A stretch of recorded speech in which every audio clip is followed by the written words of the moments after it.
नमस्कार। आज हम बात करेंगे विट्रस हेमोरेज यानी आंख में खून आ जाने के बारे में। यह एक गंभीर समस्या है, रोशनी पूरी तरह से कम कर सकती है और इसके कारण हजारों हो सकते हैं। इस वीडियो को ध्यान से देखें। आंखों में खून यानी विट्रस हेमोरेज को जानने से पहले आपको ये जानना जरूरी है कि विट्रस क्या होता है। तो ये आंखों का आगे का भाग है कॉर्निया, इसके पीछे होता है लेंस। ये जो बीच में एरिया रहता है ये खाली एरिया रहता है जिसमें एक transparent jelly like substance vitreous होता है। इसके पीछे होती है खून की नलियां, यानी अगर यहाँ से कोई खून की नली लीक कर जाए या आगे से भी जो लेंस के पीछे वाला एरिया है वहां से भी कोई खून की नली लीक कर जाए तो सारा खून बीच वाले एरिया में भरेगा। क्योंकि एक जेली लाइक एरिया है, खून पीछे नहीं जा सकता, खून लेंस के आगे नहीं जा सकता, चांस कम है, पर ये वाले एरिया में खून को फैलने की जगह रहेगी। खून जब यहाँ पे होता है तो उसको हम बोलते हैं विट्रस हेमोरेज। पर विट्रस हेमोरेज में दो और प्रकार की ब्लीडिंग आती है। एक रेटिना के जस्ट ऊपर खून जो एक परत होती है आईएलएम उसके नीचे रहता है, उसको हम बोलते हैं सब आईएलएम ब्लीड। और जो उसके ऊपर रहता है उसको हम बोलते हैं सब हाइलॉइड ब्लीड। तो ये तीनों के तीनों ब्लीडिंग विट्रस हेमोरेज में ही आती है। इसको कंफ्यूज ना करें सब रेटिनल ब्लीड से। रेटिना के नीचे ब्लीडिंग अलग कारणों से होती है, पर अंदर ब्लीडिंग को विट्रस हेमोरेज कहते हैं। विट्रस हेमोरेज होता क्यों है? इसके कारण दो भागों में डिवाइड किए जा सकते हैं, एक यंग एज में, एक ओल्ड एज में। पर क्योंकि यह बीमारी ओल्ड एज में ज्यादा कॉमन होती है इसलिए हम पहले ओल्ड एज के कारणों को डिस्कस करेंगे। सबसे मुख्य कारण है डायबिटिक रेटिनोपैथी। अगर डायबिटीज आपकी आंख में उतर आए, जो कि अनकंट्रोल्ड डायबिटीज में होता है, तो डायबिटीज कुछ नई खून की नलियां बनाती है जिसको हमारी भाषा में कहते हैं नियो यानी नया वास्कुलराइजेशन, खून की नलियां। ये नई खून की नलियां बचपन की खून की नलियों जैसी ताकतवर नहीं होती हैं, ये पतली होती हैं जो फटके लीक कर जाती है। अगर बहुत अनकंट्रोल डायबिटीज है तो ये बीमारी आने के कम से कम 50 से 70% चांस होते हैं। बीपी की वजह से डायरेक्टली ब्लीडिंग नहीं होता है, पर अगर बीपी आपकी खून की नली को बंद कर दे, जैसे कि रेटिनल वेन ऑक्लूजन कर दे, तो उसमें अगेन नई खून की नलियां बनती हैं जिससे ब्लीडिंग होने की संभावना रहती है। कभी कभी उम्र के साथ आपकी विट्रस जेली पर्दे से अलग होती है जो खून की नली को खींच देती है, जिसकी वजह से ब्लीडिंग आ जाता है। कभी कभी जब रेटिना डिटैचमेंट जैसी गंभीर समस्या होती है, जब रेटिना फटता है जिसमें छेद होता है, तो नली भी फट जाती है उसके साथ और ब्लीडिंग आ सकता है। ये एक रेयर कारण है। ट्रॉमा, चोट लगना भी एक कारण होता है, पर वो यंग और ओल्ड एज में बराबरी से हो सकता है। आंखों पे ब्लंट ट्रॉमा के कारण ज्यादा चांस होता है, यानी लाठी से या मुट्ठी से। यंग एज में कारण अलग होते हैं। इसमें मुख्य तौर पर आंख के बीच में या आंख की खून की नलियों में सूजन हो तो ब्लीडिंग होता है। अगर बीच में ब्लीडिंग हो तो उसको हम कहते हैं इंटरमीडिएट यूवेइटिस की वजह से ब्लीडिंग होना। और अगर पीछे की तरफ के कारण यानी वेसल्स के कारण सूजन हो तो उसको हम कहते हैं वास्कुलाइटिस। सबसे कॉमन बीमारी जो मेल पेशेंट्स में पाई जाती है उसका नाम है ईल्स वास्कुलाइटिस। कुछ किताबों में इसका एसोसिएशन ट्यूबरकुलोसिस से भी दिया गया है। इसलिए इस बीमारी में अगर यंग एज में खून आता है तो टीबी का टेस्ट अवश्य कराएं। इसके अलावा जैसे मैंने कहा कि चोट के कारण तो दोनों ही चीजों में बीमारी आ सकती है, पर चोट ओवरऑल यंग एज में ज्यादा कॉमन है। रोड ट्रैफिक एक्सीडेंट, फाइट्स, इसलिए चोट के वाला जो ब्लीडिंग होता है वो यंग एज में ज्यादा होता है। इसमें पर्दा खिसकने की भी चांसेस ज्यादा रहते हैं। यंग एज में या ओल्ड एज में कुछ मिसलेनियस कारण भी हैं, जैसे कि आंखों का ट्यूमर, मेलानोमा में ब्लीडिंग पाई जा सकती है, हेमेंजियोमा में ब्लीडिंग पाई जा सकती है और अन्य कई सारी बीमारियों में ब्लीडिंग पाई जा सकती है। पर मेन बीमारियां हमने डिस्कस कर ली है। इसके अलावा खून प्रवाह की बीमारियां जैसे सिकल सेल रेटिनोपैथी, जब सिकल सेल डिजीज हो यानी आपका खून अलग शेप का हो तो आंखों में खून फंस जाता है, उसकी वजह से ब्लीडिंग आ सकती है। और जैसा मैंने कहा कि इसका अगर हम चाहें तो हजारों कारण हो सकते हैं, पर इस वीडियो के स्कोप से बाहर है। हम इस वीडियो में उतना ही डिस्कस कर सकते हैं जितना 15 से 20 मिनट में हम कर पाए। अगर आपको कोई अन्य बीमारी के कारण ब्लीडिंग हुआ है आप कमेंट सेक्शन में बोलें, मैं अवश्य कोशिश करूंगा उसका रिप्लाई करके सही जवाब देने की। पेशेंट क्या महसूस करेगा अगर विट्रस हेमोरेज हुआ? सबसे पहले तो पेशेंट का अच्छा रोशनी रहेगा, पर वो महसूस करेगा कि खूब सारे काले धब्बे आ गए आंख के आगे। अब आप ये सोचेंगे कि लाल धब्बे क्यों नहीं दिख रहे हैं? कारण ये कि लाल धब्बे जो है पर्दे पे जो परछाई क्रिएट करते हैं वो तो ब्लैक ही कलर की होती है, तो ज्यादातर पेशेंट को काले धब्बे नजर आते हैं। पर कुछ 10-20% पेशेंट डायरेक्टली हमें बोलते हैं कि लाल लाल कुछ आ गया जब खून थोड़ा ज्यादा हो। दूसरी चीज होगी, अगर खून पूरा ही निकल गया है तो आंखों से नहीं दिखेगा, एकदम अंधेरा दिखेगा। तीसरा चीज, अगर आंखों में सूजन है और खून साथ में है, जो डायबिटीज के दो मुख्य तत्व रहते हैं, तो सूजन की वजह से अक्षरों का या शब्दों का या चीजों का मिनिफिकेशन, चीजें छोटी दिखाई देगी अगर डायबिटीज की सूजन भी है। अगर खून की नली बंद हुई है तो आधा हिस्सा अंधेरा दिख सकता है। अगर ब्रांच रेटिनल वेन ऑक्लूजन, इस पे दूसरा वीडियो बनाया, आप चेक कर सकते हैं। अगर दोनों ही नलियां बंद हो गई तो पूरा अंधेरा भी हो सकता है। डॉक्टर क्या देखेगा अगर विट्रस हेमोरेज है? तो पहली चीज तो ये देखेगा, अगर यंग पेशेंट है तो यूवेइटिस बीमारी में कई सारे डॉट्स व्हाइट कलर के हमें आगे दिखते हैं, तो स्लिट लैंप एग्जामिनेशन के द्वारा देखेगा कहीं कोई सूजन तो नहीं यूवेइटिस जैसी।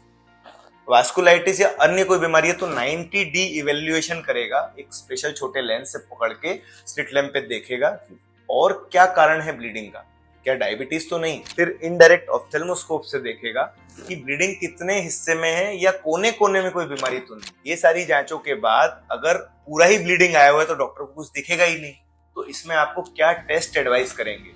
Sonography test. सोनोग्राफी टेस्ट से आप अंदाजा लगा सकते हो कि आपका पर्दा कैसा है, और एसोसिएटेड बीमारी जैसे खून के साथ कहीं पर्दा खिसका हुआ या खून के साथ कहीं कोरोइडल मेलानोमा जैसी गंभीर बीमारी है, ये भी डॉक्टर सोनोग्राफी के जरिए पता करते हैं। पर अगर आधा ही खून भरा है, पूरा खून नहीं भरा है, तो डॉक्टर एक ओसीटी की जांच अवश्य कराएंगे और फंडस फोटो की जांच कराएंगे। फंडस फोटो में आपको डॉक्टर दिखा पाएगा कि देखो इतना ब्लीडिंग है, ट्रीटमेंट के बाद वो कम हो रहा है किस प्रकार से। ओसीटी जांच इसलिए जरूरी है कि सूजन तो नहीं है कहीं पर्दे की खून के साथ। अगर पर्दा भी सूजा हुआ है तो ट्रीटमेंट बदल जाएगा, अगर पर्दा नहीं सूजा है तो ट्रीटमेंट अलग रहेगा। चोट की वजह से तो कभी कभी इंडेंटेशन इवेल्युएशन, कोने कोने की आंख को डॉक्टर दबा के देखते हैं स्पेशल इंडेंटर नाम के इंस्ट्रूमेंट से कि कहीं पर्दे में छेद वगैरह तो नहीं चोट के कारण। अगर आधा ही ब्लड आया है तो डॉक्टर्स कभी कभी एक और जांच कराते हैं जिसका नाम होता है फंडस फ्लोरोसिन एंजियोग्राफी। ये हार्ट की एंजियोग्राफी जैसा खतरनाक नहीं होता है, साधारण ही होता है, बट इसमें भी इमरजेंसी ट्रे रेडी रहती है कभी आपको कुछ प्रॉब्लम आई, बट ना के बराबर चांस होते हैं प्रॉब्लम से। हाथ में एक डाई इंजेक्ट करते हैं डॉक्टर, जिससे जो डाई रहती है वो आंखों के पर्दे में जाती है और कोरोइड पर्दे के पीछे वाले भाग में जाती है। जहां से लीकेज है वहां से ये डाई लीक कर जाती है। नॉर्मल तो खून के नलियों में ही चलना चाहिए, पर अगर कोई नली खराब है या नई खून की नली, कमजोर नली है जिसमें से खून भी लीक कर रहा है, तो डाई भी खून के साथ ही लीक कर जाती है। तो हमें पता चल जाता है कि प्रॉब्लम कहां से ओरिजिनेट हो रही है, जिससे आगे जाके हम इस चीज को कवर करेंगे कि लेजर करके उसको रोका जा सकता है, सील किया जा सकता है। ब्लड टेस्ट बहुत आवश्यक होते हैं अगर ब्लीडिंग हुआ है तो डॉक्टर क्या ब्लड टेस्ट एडवाइस करेगा? CBC complete blood count with ESR CRP, ये बहुत जरूरी है, चाहे यंग एज में आए चाहे ओल्ड एज में ब्लीडिंग आए। यंग एज में ब्लीडिंग में ANA, RA factor, quantiferon TB gold, छाती का एक्सरे या सीटी स्कैन और एचआईवी एचबीएसएजी, साथ में वीडीआरएल टेस्ट भी लिख सकते हैं। अगर ओल्ड एज में है तो CBC with ESR, LFT, KFT lipid profile, HbA1c, FBS यानी fasting blood sugar, post prandial यानी खाना खाने के बाद का ब्लड शुगर, और भी कई सारे टेस्ट स्पेसिफिक बीमारी के लिए हो सकते हैं, पर रूटीन टेस्टिंग यही होती है। अब इस वीडियो के सबसे जरूरी भाग पे आते हैं, ट्रीटमेंट क्या होता है विट्रस हेमोरेज का। तो इसमें भी यंग एज और ओल्ड एज में अलग बांटा जाता है। पहले मैं ओल्ड एज के विट्रस हेमोरेज के ट्रीटमेंट के बारे में बात करूंगा। पहली चीज होती है सिस्टेमिक कंट्रोल। डॉक्टर कुछ नहीं कर सकता अगर आपका शुगर बढ़ रहा है, बीपी बढ़ रहा है, कोलेस्ट्रॉल बढ़ रहा है, स्ट्रेस बढ़ रहा है, तेल घी वाला खाना खाते हैं, कंट्रोल नहीं है डाइट, बिल्कुल सुबह शाम वॉकिंग नहीं करते। पहले तो आपका अपना लाइफस्टाइल मॉडिफिकेशन कीजिए। तेल, शक्कर, नमक, घी, पापड़, अचार सब बहुत ही कम मात्रा में लेना है। सुबह शाम वॉकिंग, अगर आपको घुटने में दर्द है तो बैठ के भी ऐसे एक्सरसाइज कर सकते हैं, सिटिंग एक्सरसाइजेज, वो अपने फिजियोथेरेपिस्ट से सलाह लें। इसके अलावा शुगर की दवाइयाँ टाइम पे लेनी है, बीपी की दवाइयाँ टाइम पे लेनी है, कोलेस्ट्रॉल की दवाइयाँ टाइम पे लेनी है। अगर आप दवाई स्किप कर रहे हैं, मन मर्जी से इंसुलिन बढ़ा घटा रहे हैं, तो ये आपकी बीमारी जिंदगी में कभी ठीक नहीं हो सकती। पहले ये चीज करें, यही 50% बीमारी क्योर कर देगी। अगली ट्रीटमेंट पद्धति को हम 3 भागों में डिवाइड करते हैं, एक पोजिशनिंग, एक इंजेक्शन, एक लेजर। सबसे पहले जब 1980s में बस रेटिना पद्धति यानी रेटिना सर्जरी शुरू ही हुई थी, तब सबसे इंपॉर्टेंट होता था पोजिशनिंग। वह आज भी बहुत कारगर रहता है। पोजिशनिंग में क्या करना होता है, सर ऊंचा करके यानी 3 तकिए लगा के लेटना है जब आप सो रहे हो, जिससे कि रात में जब आप एक ही पोजीशन में लेटे रहेंगे तब जो ब्लड कलेक्टेड है सेंटर में, वो नीचे की तरफ जाएगा और सेंटर में ही कलेक्टेड नहीं रहेगा। धीरे धीरे करके ये जाता है। अगर गर्दन में प्रॉब्लम हो रही है 3 तकिए लगाने की वजह से, तो बेड के नीचे भी आप पिलोज रख सकते हैं। बेड के नीचे दूसरा बेड रोल करके भी रख सकते हैं, जो फोल्डेबल बेड्स होते हैं। और साथ में अगर आपकी अफोर्डेबिलिटी अच्छी है तो ऐसा रिक्लाइनर बेड ले सकते हैं जिसमें कि सर ऊंचा हो जाता है, जिससे कि आप बटन के जरिए ही कर पाते हैं और उसमें नेक पेन वगैरह का प्रॉब्लम कम रहता है। अगली पद्धति होती है इंजेक्शन। अब इंजेक्शन सुनते ही हमें डर लग जाता है, तो इंजेक्शन शब्द बहुत गलत है। ये माइक्रो टेक्निक से आंखों के अंदर दवाई पहुंच जाती है, बहुत ही बारीक निडल से, जो केवल माइक्रोस्कोप के अंदर ही क्लियरली दिख पाती है। यानी इसमें दर्द वगैरह कुछ भी नहीं होता। इसमें हम क्या मेडिसिन देते हैं? एंटी VEGF इंजेक्शंस, जिसपे एक मैंने पूरा वीडियो बनाया है, वह आप देख सकते हैं। ये अलग अलग रेंज में होते हैं, पर ध्यान रखें ये सारे ही एक बराबर काम करते हैं, बट ड्यूरेशन ऑफ एक्शन अलग अलग होता है। थ्योरेटिकली बहुत फर्क रहता है, प्रैक्टिकली सेम ही काम। इंजेक्शन का मेन काम रहता है, जो मैंने बताया कि खून की नलियां जो लीक करती हैं उसको रोकता है, साथ में अगर पर्दे में कोई सूजन है तो उसको भी कम कर देता है। यानी दोनों ही केसेस में विजन बढ़ाता है, अगर सूजन हो, अगर ब्लीडिंग हो। Retinal vein occlusion, diabetic retinopathy, दोनों ही बीमारियों में कारगर है, और कोई अन्य वास्कुलर बीमारी में भी कारगर रहता है। पर एंटी VEGF इंजेक्शन अकेला सफिशिएंट नहीं है।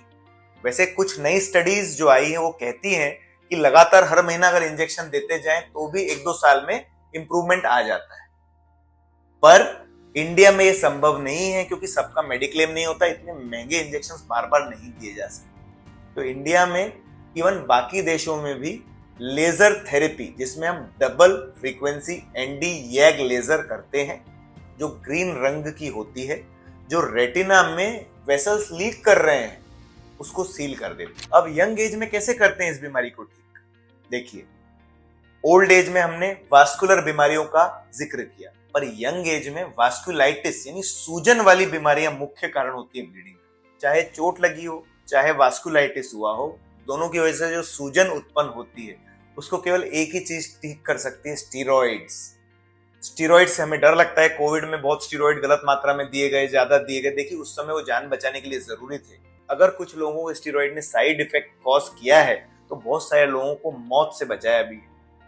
तो अब ये ध्यान रखें, यंग एज में स्टीरॉइड्स, चाहे ओरल रूट से चाहे IV रूट से, फॉलोड बाय लेजर, और ओल्ड एज में anti VEGF injections followed by laser.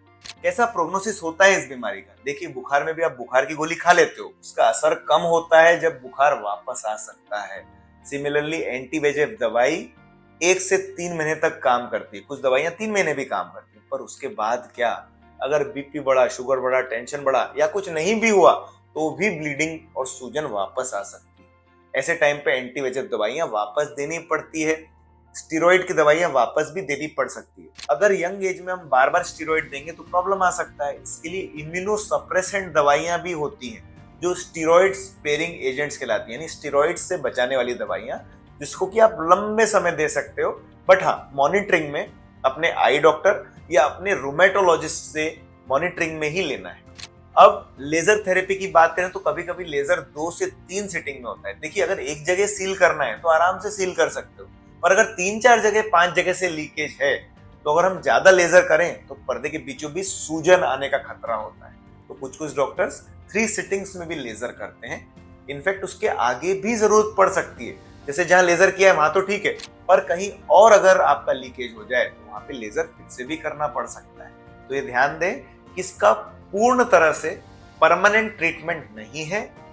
कुछ लोगों का बार बार रिकरेंट ट्रीटमेंट भी करना पड़ता है, जिसको अगर आप नहीं कराएं तो आंखों की रोशनी जाने का खतरा होता है। अब कैसे रिजल्ट्स आते हैं इसके ट्रीटमेंट से? देखिए, 90% लोगों का खून साफ होने के बाद विजन अच्छा बढ़ता है, पर यह ध्यान रखें कि 10% लोगों का विजन बहुत कम भी बढ़ सकता है। बढ़ेगा जरूर बहुत, पर कम इंप्रूवमेंट भी आ सकता है। यह डॉक्टर की वजह से नहीं है, यह आपके पर्दे की वजह से। जैसे गाड़ी तभी अच्छी चलती है जब इंजन अच्छा हो, आंख तभी अच्छा देखती है जब पर्दा अच्छा हो। आप महंगे से महंगा लेजर करा लीजिए, महंगे से महंगा इंजेक्शन लगवा लीजिए, अच्छे से अच्छा लेंस डलवा लीजिए, पर अगर पर्दा कमजोर है तो विजन उतना ही बढ़ेगा जितनी पर्दे की क्षमता होगी। पर यह ध्यान रखें, अगर ट्रीटमेंट नहीं कराएं तो रोशनी जा भी सकती है, तो ट्रीटमेंट कराना तो अत्यंत आवश्यक है। और जैसा मैंने बताया, 90% लोगों को रोशनी बहुत अच्छी बढ़ती है, पर यह ध्यान रखें, अगर दूसरी आंख आपकी 6/6 यानी पूरी विजन वाली है तो आपको उसके मुकाबले रोशनी कम ही लगेगी। पर पहले के मुकाबले, जैसे रोशनी पहले तो पूरी चली गई थी, उसके मुकाबले बहुत अच्छा डेवलपमेंट, बहुत अच्छी लगेगी रोशनी। अब आते हैं आखिरी भाग पे, क्या इसमें ऑपरेशन की जरूरत पड़ती है? जी, अगर 70-80% केसेस में इंजेक्शन और लेजर काम करता है, तो 20% केस ऐसे भी होते हैं जिसमें इंजेक्शन और लेजर काम नहीं करता है। ऐसे टाइम पे MIVS, micro incision vitrectomy surgery की आवश्यकता होती है, जो कि बहुत कारगर है, इसमें बहुत अच्छे रिजल्ट्स देती है। इनफैक्ट आजकल कुछ स्टडीज कहती हैं कि क्यों देना इंजेक्शन, क्यों करना लेजर, डायरेक्टली आप रेटिना सर्जरी ही कर दो। डायरेक्टली रेटिना सर्जरी से आंखों के अंदर साथ में इंजेक्शन भी दिया जा सकता है, साथ में एक ही सिटिंग में पूरा लेजर भी किया जा सकता है। बट क्यों नहीं करते हैं? क्योंकि ये रिस्की सर्जरीज होती है, इसमें कॉम्प्लिकेशन रेट्स भी होते हैं। इसके ऊपर भी मेरा एक दूसरा वीडियो है, उसको आप जाके देख सकते हैं, जिसमें कि आपको कॉम्प्लिकेशन भी डिटेल में समझाए हुए हैं। पर आजकल ये सर्जरी भी बहुत सेफ है, तो कंफ्यूज नहीं होइए। अगर आपके डॉक्टर बोलते हैं कि इंजेक्शन फॉलोड बाय लेजर सही ट्रीटमेंट है, तो वह कराइए। अगर आपके डॉक्टर बोलते हैं विट्रेक्टमी सही ट्रीटमेंट है, तो वह कराइए। सेकंड ओपिनियन लेना आपका अधिकार है, आप लें एक दो जगह, पर यह ध्यान रखें कि ज्यादा ओपिनियन लेके अपने आप को कंफ्यूज ना करें, या दूसरे सामने वाले को या अपने रिलेटिव्स को कंफ्यूज ना करें। बस यही दो पद्धति है, इंजेक्शन फॉलोड बाय लेजर या विट्रेक्टमी में, जिसमें डायरेक्टली हम ट्रीटमेंट कर सकते हैं। विट्रेक्टमी सर्जरी के बाद सिलिकॉन ऑयल या गैस पदार्थ डाला जाता है। सिलिकॉन ऑयल को निकालने का एक और ऑपरेशन होता है जो 10-15 मिनट का होता है। गैस पदार्थ को निकालने की जरूरत नहीं पड़ती, वो अंदर ही एब्जॉर्ब हो जाता है। बस जब एब्जॉर्ब हो जाता है उसके बाद दिखना शुरू होता है, यानी रेटिना सर्जरी के बाद अगले दिन नहीं दिखता है। मोतियाबिंद का ऑपरेशन नहीं है, मेजर ऑपरेशन 2 से 3 सप्ताह बाद ही दिखना शुरू होगा। ठीक है, यानी हम अंत में आते हैं वीडियो के, अगर ब्लीडिंग आ जाए तो ट्रीटमेंट कराएं। अगर बिना ट्रीटमेंट के आंखों को छोड़ेंगे तो आंखों में कमजोरी आ सकती है, जो परमानेंट भी हो सकती है। तो देर ना करें, नियरेस्ट रेटिना सर्जन को दिखाएं। इस वीडियो को ध्यान से सुनने के लिए नमस्कार, थैंक यू।